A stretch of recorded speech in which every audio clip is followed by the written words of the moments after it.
Indian super ലീഗിൽ നമ്മൾ ഒരുപാട് ഹൈജാക്കുകൾ കണ്ടിട്ടുണ്ട്. മിക്കപ്പോഴും ഹൈജാക്കിന് മുന്നിൽ നിൽക്കുന്നത് മോഹൻ ബഗാൻ സൂപ്പർ ജയൻസ് അല്ലെങ്കിൽ മുംബൈ സിറ്റി എഫ് സി, ഒരു തവണ ഈസ്റ്റ് ബംഗാൾ എഫ് സി. അങ്ങനെ കുറേ ടീമുകൾ ഹൈജാക്ക് ചെയ്ത ചരിത്രം നമ്മൾ കണ്ടതാണ്. പക്ഷേ ഇപ്പോൾ കാണിച്ചത് ഹൈജാക്ക് എന്നതിനപ്പുറത്തേക്ക് ഒരു കൊലച്ചെറിയാണ്.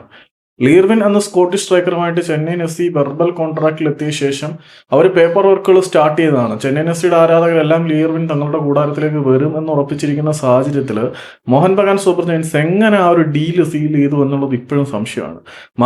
ഈ ഒരു വാർത്ത ഞാൻ അറിഞ്ഞിട്ട് ഉച്ചയോടുകൂടി ഞാൻ അറിഞ്ഞായിരുന്നു. പക്ഷേ മാർക്കസ് മർഗലോ ഇക്കാര്യത്തിൽ ഒരു കൺഫർമേഷൻ നൽകിയതോടുകൂടിയാണ് ഞാൻ ഈ വീഡിയോ ചെയ്തത്.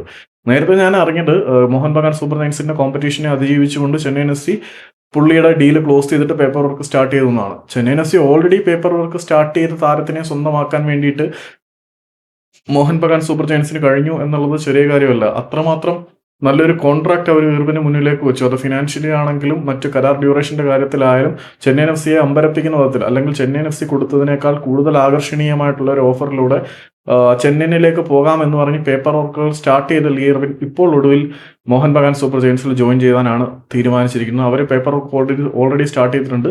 അത് അത്രയും വേഗം ഫിനിഷ് ആകുമെന്ന് കരുതാം. ഇതിനെ ഹൈജാക്ക് എന്നതിനപ്പുറത്തേക്ക് ഒരു കൊലച്ചതി എന്ന് പറയുന്നതായിരിക്കും ശരി.